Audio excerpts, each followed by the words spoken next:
Hi నమస్తే. నా పేరు doctor hypno Padma Kamalakar, counselling psychotherapist, hypnotherapist, family and marriage health councillor. మా ఇన్స్టిట్యూట్స్ రాజమండ్రి, హైదరాబాద్లో ఉన్నాయి. ఈరోజు మ్యారేజ్ అయ్యాక చాలామంది సెక్స్ పరంగా ఎలా ఉండాలి ఏంటి అనేది తెలియక అయోమయంలోకి వెళ్ళిపోయి డివోర్స్ వరకు వెళ్ళిపోతున్నారు. అప్పుడప్పుడు అంటే చాలామంది ఏంటంటే పెళ్ళి అయిపోయి పిల్లలు పుట్టేశారు, ఇంకా మాకు సెక్స్ కోరికలు ఏముంటాయని అంటారు. ఏం కాదండి, హ్యాపీగా ఎక్కడికైనా వెళ్ళండి. ఇద్దరూ కలిసి ఒక అద్భుతమైన ప్రపంచాన్ని సృష్టించుకునేది మీ చేతుల్లోనే ఉంది. ఓకే, నేను చాలా వీడియోస్లో చెప్పాను, ఇప్పుడు కూడా మరలా చెప్తున్నాను. ఇద్దరు కలిసి స్నానం చేయండి, ఇద్దరు కలిసి చక్కగా బయటికి వెళ్ళండి, ఎక్కడికి వెళ్తారో మీ ఇష్టం అది. ఓకే, ఎప్పుడైతే కలిసి స్నానం చేశారో ఆ వాటర్ అలా మీలో పడుతూ ఉన్నాయో మీ ఇద్దరి మధ్యన అటాచ్మెంట్ అనేది మరింత అద్భుతంగా ఉంటుంది. అలాగే చాలామంది జెంట్స్ ఏం చేస్తారంటే, అరే నా భార్య నాకు సహకరించట్లేదు, ఇష్టమైన భంగిమలో ఉండటం లేదు అని చాలామంది జెంట్స్ కంప్లైంట్ చేస్తూ ఉంటారు. బట్ మీరు అసలు చెప్తేగా మీ భార్యకి, బయట దానితో చెప్పినప్పుడు మీ భార్యతో మీరు ఎందుకు చెప్పరు? కాబట్టి మీ భార్యతో మీరు తన స్నేహపూర్వకంగా చాలా ఫ్రీగా మాట్లాడడానికి ప్రయత్నం చేయండి. ఎప్పుడైతే అలా ప్రయత్నం చేశారో తను కూడా ఇష్టపడచ్చు. అంటే కొన్ని భంగిమలు భార్య ఇష్టపడకపోవచ్చు, అప్పుడు మీరు స్మూత్గా సున్నితంగా చెప్తే తను కూడా యాక్సెప్ట్ చేస్తుంది. అలాగే ఏంటంటే ఎప్పుడు కూడా ఎలా ఉంటుందంటే, పూర్వం పెళ్ళయిన తర్వాత హనీమూన్కి అని చెప్పేసి ఇప్పుడు కూడా ఎక్కడెక్కడో ఊటీ, కొడైకెనాల్ ఏదో మంచి మంచి ప్లేసులకి లేకపోతే యూఎస్ఓ ఇలా పంపించేస్తుంటారు. అది కాదు. చక్కగా గుళ్ళకు వెళ్ళండి, పురాతనమైన గుళ్ళకు వెళ్ళండి. ఒక వైఫ్ అండ్ హస్బెండ్ ఎలా ఉండాలో భంగిములతో సహా గుళ్ళ చుట్టూ అవి చిక్కు ఉంటాయి. ఎప్పుడైతే ఆ గుడులకు వెళ్ళారో ఒక భార్యాభర్త అవి చూస్తూ ఉంటారో వాళ్ళ కోరికలు అనేవి పెరుగుతూ ఉంటాయి. ఎప్పుడైతే కోరికలు పెరిగాయో అప్పుడు వీళ్ళిద్దరు అటాచ్మెంట్ మరింత అద్భుతంగా ఉంటుంది. ఎందుకంటే ఈ ప్రపంచంలో అన్నిటికన్నా చక్కటి టానిక్ ఏంటంటే వైఫ్ అండ్ హస్బెండ్ రిలేషన్లో సెక్సే. దాన్ని మనం మర్చిపోతున్నాం. ఇప్పుడు ఈ మధ్య నేను పెళ్ళైన వాళ్ళు కూడా 3 monthsకో 4 monthsకో లేదా 6 monthsకో కలుస్తున్నారు. అది కాదు. పెళ్ళైన కొత్తలో చక్కగా రోజు కలుస్తూ ఉంటేనే మీ ఇద్దరి మధ్యన అటాచ్మెంట్ మరింత బాగా పెరుగుతుంది. అలాగే తర్వాత క్రమంలో అరే ఇప్పుడు ఒకరోజు కలిసినా హ్యాపీగా ఉండాలంటే మీరు మాట్లాడుకునే విధానం, మీ కమ్యూనికేషన్ ఎంత లవ్లీగా ఉంటే మీ లైఫ్ కూడా అంత లవ్లీహుడ్గా ఉంటుంది. సో కాబట్టి మీరు చేసే ప్రతి పనిలోనూ తన భార్యని మీద ఎప్పుడు లేదా భర్త మీద ఎప్పుడూ కంప్లైంట్స్ కాదండి. ఒక వైఫ్ అండ్ హస్బెండ్ ఎలా ఉండాలి ఏంటి అనేది వాళ్ళు తెలుసుకోవాలంటే ఫస్ట్ తల్లిదండ్రులు పెళ్ళి అయిన తర్వాత వాళ్ళిద్దరినీ ఒక 1 year వదిలేసేయండి. మీరు మధ్యలో దూరి నువ్వు అలా ఉండు ఇలా ఉండు అనే అమ్మాయికి అటు అబ్బాయికి చెప్పేయడంతో వాళ్ళు ఎలా ఉండాలో అర్థం కాక అయోమయంలోకి వెళ్ళిపోయి గొడవలు పెట్టుకుంటున్నారు. కాబట్టి ఒక 1 or 2 years వరకు తల్లిదండ్రులు వాళ్ళిద్దరిని ఫ్రీగా వదిలేస్తే వాళ్ళు నేర్చుకుంటారు. ఏ గొడవ వచ్చినా ఏమొచ్చినా వాళ్ళకి వాళ్ళు తీర్చుకుంటారు. వాళ్ళు ఏం చిన్నపిల్లలు కాదు, వాళ్ళు జాబ్ చేస్తున్నారు, సంపాదిస్తున్నారు, వాళ్ళకి ఒక స్టేజ్ వచ్చేసింది. బట్ ఇక్కడ తల్లిదండ్రులుగా మీరు ఇన్వాల్వ్ అవ్వద్దు. అలాగే ఒక వైఫ్ అండ్ హస్బెండ్గా మీరు పెళ్లి చేసుకున్నారు కదా, మీరు సినిమాలు చూస్తూ ఉంటారు కదా, ఒక వైఫ్ ఎలా ఉండాలి, ఓకే అమ్మా నాన్నలు చెప్పలేదు అంటే సినిమాలు చూస్తున్న క్రమంలో ఎలా ఉంటే బాగుంటుంది, ఎలా ఉంటే భర్త అర్థం చేసుకుంటాడు, భార్య అర్థం చేసుకుంటుంది అనేది మీకు మీరుగా తెలుసుకోండి. ఎప్పుడైతే మీకు మీరుగా తెలుసుకున్నారో ఒక భార్యతో మీరు చక్కగా మాట్లాడగలుగుతారు. కొన్ని భయాలు ఉంటాయండి. ఎందుకంటే మన సంస్కృతి, భారతదేశ సంస్కృతి ఆడపిల్ల ఇలా ఉండాలి అలా ఉండాలని చెప్పడంతో భర్త దగ్గరికి వచ్చేటప్పటికి కాస్త భయపడుతుంది.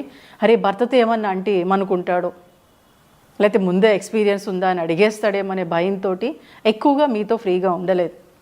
కానీ ఒకటి చెప్పనా, ఒక భర్తగా మీకు తెలిసిన దానికన్నా భార్యకి చాలా తెలుసండి. ఇంతకుముందు చాలామంది అనేవారు, స్వాతి వీక్లీ రాగానే ముందే ఆడవాళ్ళే చదివేస్తారు సమరం గారిది అని అనేవారు. కాబట్టి తను కొద్దిగా తెలుసుకున్నా ఎక్కువగా దాని గురించి థింక్ చేయగలుగుతుంది, 10 మందిని అడగగలుగుతుంది. సో కాబట్టి ఆ ఆలోచన తనలో ఉంటుంది. కాబట్టి ఏదున్నా మీరు లవ్లీగా మాట్లాడుతున్నారా లేదు. ఎందుకంటే 10 మందిని వదిలేసి మీ ఇంటికి వస్తుంది ఒక అమ్మాయి, మీరు ఎవరిని వదలరు, మీ తల్లిదండ్రులతో ఉంటారు, మీ అక్క చెల్లెలతో ఉంటారు అన్నదం. సో కాబట్టి మీరు తనతో ఫ్రీగా మాట్లాడడానికి ట్రై చేయండి. ఇక్కడ ఎలా ఉంటుందంటే మా అమ్మలా ఉండు, మా అక్కలా ఉండు అని పోల్చకండి. అలాగే నువ్వు అలా బయట వాళ్ళు చూడు ఎంత అందంగా ఉన్నారో, బయట వాళ్ళు చూడు ఎలా శారీ కట్టుకుంటున్నారో, వాళ్ళు ఎంత అద్భుతంగా ఉన్నారనేది కూడా దయచేసి అనద్దు. మీరు ఇష్టపడే కదా అమ్మాయిని చేసుకున్నారు. సో కాబట్టి తనని తనలాగే ఉండనివ్వండి.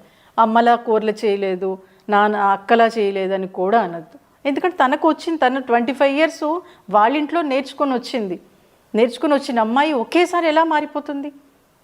అలాగే ఒక భార్య భర్తని మా నాన్నలా ఉండు, మా నాన్నలా మాట్లాడు అని అనద్దు. తను ఎలా మాట్లాడుతున్నాడు అనేది ముందు అబ్జర్వ్ చేసుకోండి. మీరు ఎదురుగా కూర్చొని లవ్లీగానే మాట్లాడుకోవడానికే ట్రై చేయండి. కానీ చాలామంది ఈ మధ్య నేను అబ్జర్వ్ చేసింది, ఇగో మా అమ్మని నువ్వు అలా అన్నావు, లేకపోతే పెళ్ళిలో అలా అన్నావు, ఇలా ఉన్నావు, ఈ విషయాలు వచ్చేస్తున్నాయి. అవి అవసరమా? అవి మీకు తిండి పెడుతున్నాయా? అవి మిమ్మల్ని హ్యాపీగా ఉండేలా చేస్తున్నాయా? లేదు కదా. సో కాబట్టి మీరు లవ్లీగా మాట్లాడుకోవడానికి ట్రై చేయండి. భర్త ఆఫీస్ నుంచి రాగానే భార్య భుజం తడుతూ, ఏ తిన్నావా, లేకపోతే కాఫీ తాగుదామా అని లవ్లీగా అడగండి. లవ్లీగా మాట్లాడడానికి ట్రై చేయండి. అదే బయట ఆడదాంతో ఎంత అద్భుతంగా మాట్లాడేస్తారండి. అసలు ఎక్కడ లేని కబుర్లు వచ్చేస్తాయి. ఇక్కడ మీ వ్యక్తితనం, మీ సొంతం. సో కాబట్టి ఒక భర్త కానీ భార్య కానీ మీ భర్తతో మాట్లాడేటప్పుడు లేకపోతే మీ భార్యతో మాట్లాడేటప్పుడు వాళ్ళు హ్యాపీగా మనం మాట్లాడే మాటను రిసీవ్ చేసుకుంటున్నారు లేదా అబ్జర్వ్ చేస్తూ మాట్లాడండి. అలాగే మీకు ఇంకా కోపంగా ఉంది, చాలా అనీజీగా ఉందనుకున్నప్పుడు చక్కగా భర్త పక్కన భార్య పక్కన కూర్చొని చేయి పట్టుకొని కాసేపు అలా ప్లెజెంట్గా ఉండిపోండి. అలాగే మీకు కోపంగా ఉన్నప్పుడు హ్యాపీగా పడుకోండి.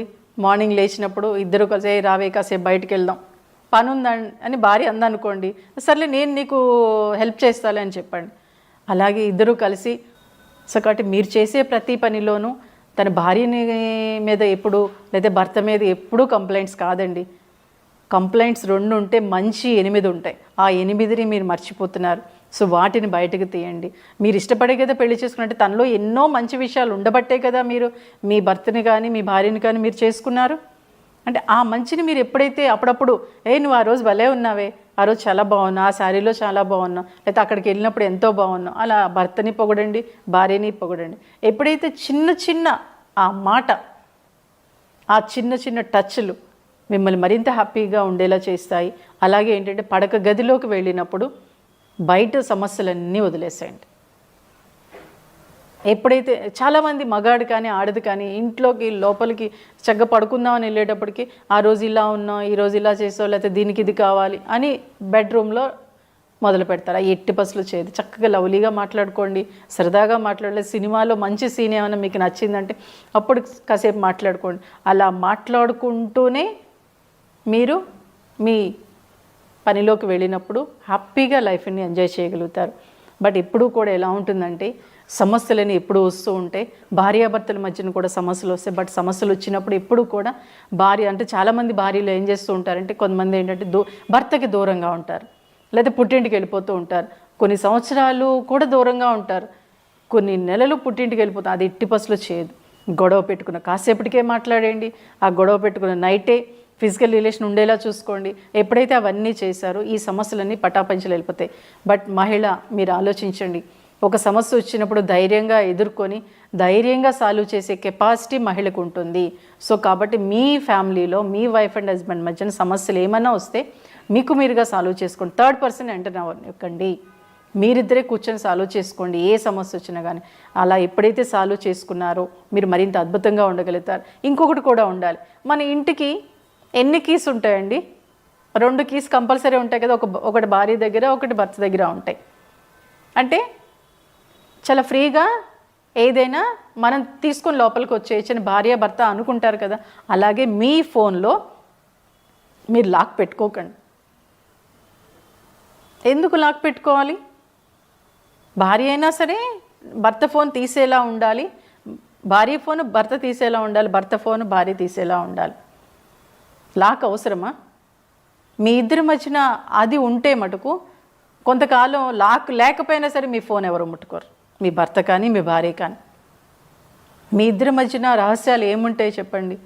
ఓకే, ఎప్పుడోదో ఉందని ఇప్పుడు కూడా ఉండాల్సిన అవసరం లేదు కదా. ఏదైనా ఉన్నా చక్కగా మాట్లాడుకోండి. ఎప్పుడైతే అలా మాట్లాడుకున్నారో, ఎప్పుడైతే లాక్ లేదో మీరు హ్యాపీగా మీ ఫ్యామిలీని లీడ్ చేయగలుగుతారు. శ్రీకృష్ణుడు అంతటి వాడే భార్య ఒకసారి వచ్చి అదే ఫంక్షన్కి వెళ్ళాలి అంటే, నాదా ఇన్ని చీరలో ఏ చీర కట్టుకోను అని అంటుంది. అప్పుడు ఏం చేస్తాడంటే ఒక చీర తీసి ఇస్తాడు. పాపం ఎంతో హ్యాపీగా వెళ్ళిపోతుంది రుక్మిణి. వెళ్ళిపోయిన తర్వాత నారదుడు అడుగుతాడు, ఏంటి స్వామి ఆ చీర తీసిచ్చారంటే అది వాళ్ళ నాన్న పెట్టిన చీర అని శ్రీకృష్ణుడు అంతటి వాడే చెప్పాడు. అంటే వాళ్ళ నాన్న పెట్టిన చీర ఇస్తే ఎంత హ్యాపీగా తను ఫీల్ అవుతుంది. అలాగే మీరు కూడా అప్పుడప్పుడే మీ నాన్న చాలా చక్కగా మాట్లాడతాడే, మీ అమ్మ చాలా ఇదిగా ఉంటుంది, మీ తమ్ముడు ఇలా చిన్న చిన్నవి ఒక చిన్న మాట మీరు ఎప్పుడైతే మాట్లాడారో మిమ్మల్ని నెత్తి మీద పెట్టుకొని చూసుకుంటుంది భార్య. సో కాబట్టి ఫిజికల్ రిలేషన్కి ఎప్పుడు దూరంగా ఉండదు భార్యాభర్తలు. అలాగే మీ కమ్యూనికేషన్ సరిగ్గా ఉండేలా చూసుకోండి.